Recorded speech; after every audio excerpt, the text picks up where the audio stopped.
Channel देखने वाले सभी दोस्त अहबाब और शुभचिंतकों को मेरा नमस्कार। बड़ी उम्मीद थी उत्तर प्रदेश के मुख्यमंत्री योगी आदित्यनाथ से कि जब वो आएंगे तो वो उत्तर प्रदेश को ठीक कर देंगे, गुंडागर्दी से निजात मिलेगी।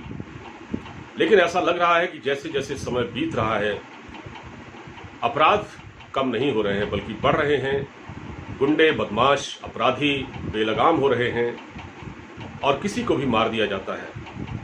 आपने विकास दुबे का एक कांड तो सुना ही होगा और उसके बाद क्या हुआ है, उसके बाद भी अपराध लगातार बढ़ रहे हैं। अमेठी में भी आपने देखा दबंगों ने किस तरह से अपने से कमज़ोर लोगों को मारा पीटा। और गाजियाबाद में क्या हुआ है, गाजियाबाद में एक पत्रकार को ही गुंडों ने गोली से मार दिया।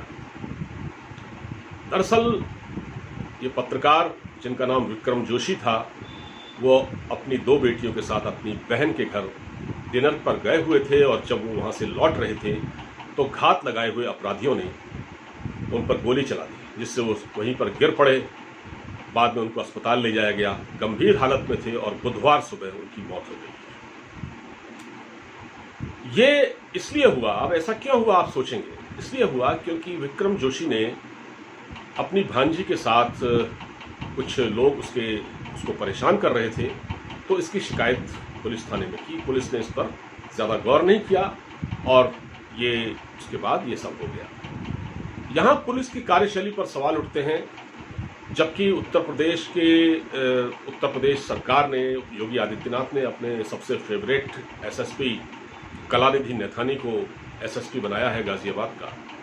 और वो इस वक्त जब वो आए थे उन्होंने यहाँ पर चार्ज लिया था, उस समय उन्होंने चेतावनी दी थी पुलिसकर्मियों को कि काम अपना ढंग से करें। किसी भी इलाके में अगर कोई घटना होती है तो इसकी जिम्मेदारी उस थाने के इंचार्ज की होगी। मगर हुआ ये है कि ऐसा कुछ हो नहीं रहा। ये अगर पुलिस ने इस पूरी घटना को थोड़ा सी संजीदगी से लिया होता तो ये घटना न हुई होती। पुलिस ने एक तो एफआईआर नहीं दर्ज की, और एफआईआर दर्ज पुलिस वाले क्यों नहीं करते, इसके पीछे एक बड़ा दिलचस्प कारण है। वो इसलिए नहीं लिखते क्योंकि वो शिकायत दे लेते हैं, और एफआईआर अगर लिखते हैं तो फिर इन्वेस्टिगेशन करना उनकी मजबूरी हो जाती है। ये भी एक वजह है। और फिर सरकार को हर साल ये भी दिखाना होता है कि फला पार्टी के शासन में इतने अपराध कम हुए थे और हमारी पार्टी के शासन में देखिए अपराध 2 गुने कम हो गए हैं। और जब पुलिस एफआईआर नहीं लिखती, क्योंकि ये जो अपराध के जो आंकड़े आते हैं ये उत्तर प्रदेश या किसी भी राज्य के विभिन्न थानों से लिए जाते हैं कि कहाँ कितनी एफआईआर हुई, उस हिसाब से पता लगता है कि वहाँ कितने अपराध हुए। तो एक तो एफआईआर इसलिए भी नहीं लिखी जाती है कि गुड वर्क दिखाया जाए, ताकि ये दिखाया जाए कि हमारे शासन में अपराध कम हो रहे हैं, अब तो अपराधियों का बोलबाला नहीं है।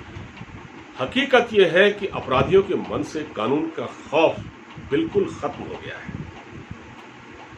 अगर ऐसा नहीं होता तो किसी अपराधी की हिम्मत नहीं होती। कानून का खौफ नहीं होना एक बहुत बड़ी चुनौती है, और अपराधी किस तरह से चुनौती दे रहे हैं, और जो अपराधियों का और पुलिस का जो गठजोड़ है आपस में, जैसा कि आपने विकास दुबे एनकाउंटर केस में भी देखा होगा, विकास दुबे की घटना को जिस तरह से एनकाउंटर किया गया, उसके पीछे भी पुलिस और अपराधियों का ही एक गठजोड़, एक बहुत बड़ा नेक्सस काम कर रहा था और उसका एनकाउंटर हुआ।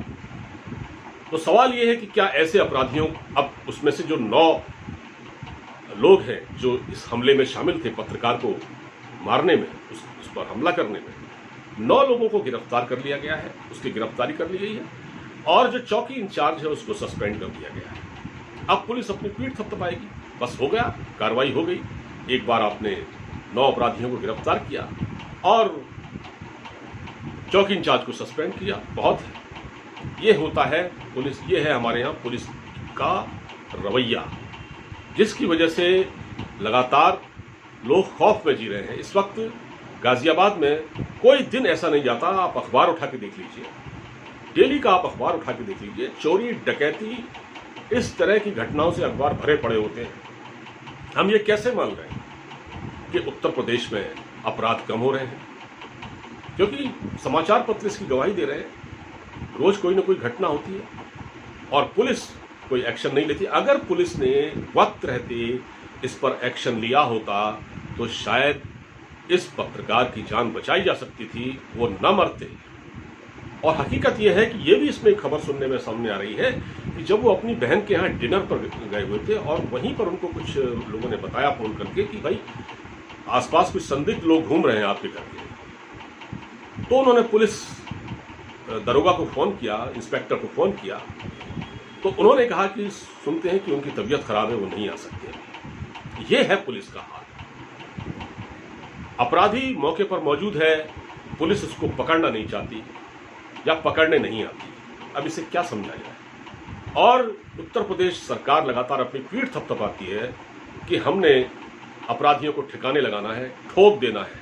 इस तरह के शब्द इस्तेमाल होते हैं, ठोक देंगे, बजा देंगे। क्या वाकई ये ऐसे काम चलेगा?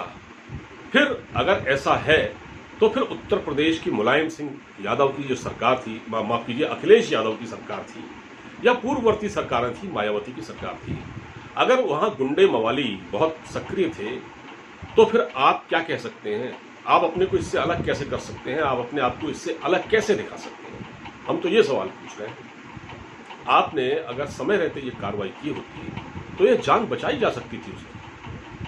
अब सोचिए, एक मीडिया कर्मी को पुलिस इस तरह से टाल देती है तो फिर आम आदमी के बस की बात। आम आदमी का तो ये है, थाने का कल्चर जो है, देखिए पहली बात तो किसी भी सरकार को थाना कल्चर बदलने पर काम करना चाहिए। थाना कल्चर इतना खराब है कि अगर कोई शरीफ आदमी किसी के साथ कोई बदमाशी हो, ज्यादती हो, जुल्म हो, अगर वो थाने में जाता है तो पहली बात तो पुलिस वाले उससे बात ही नहीं करते, उसको भगा देते हैं।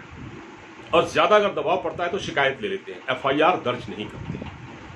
पुलिस, एक शरीफ आदमी पुलिस थाने में जाने से डरता है। पहले तो इसे दूर करना पड़ेगा।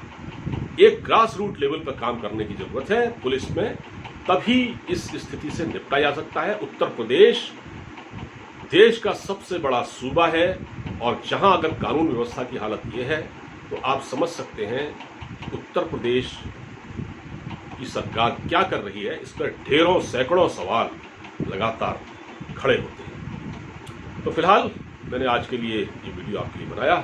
अगर ये जानकारी आपको अच्छी लगी हो, पसंद आया हो तो इसे शेयर कीजिएगा। अब मुझे इजाज़त दीजिए, अपना ख्याल रखिए, नमस्कार।